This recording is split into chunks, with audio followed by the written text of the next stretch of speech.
Kung sundo nimo ang prinsipyo sa Ginoong Dios, dili niya gusto nga maadto ka sa impyerno.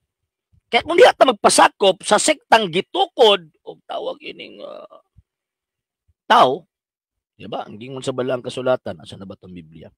17:5 sa libro ni Propeta Jeremias. Kasi yung din nag-ingon ang Ginoo, silutan ko ang tao nga motalikod kanako og mosalig hinuon sa mga tao og sa kusog sa tao. Diba?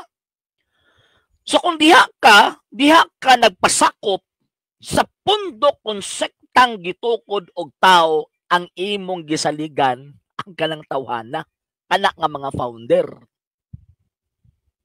So kung sa may kaluwasan nimo, tinunglo na sa Dios. Gitunglo na sa Dios kana nga klase nga prinsipyo. Muna kung diha ka magpasakop sa pundok nga gitukod og tao, impyerno gyud ang labas eh. Impyerno ang labas eh.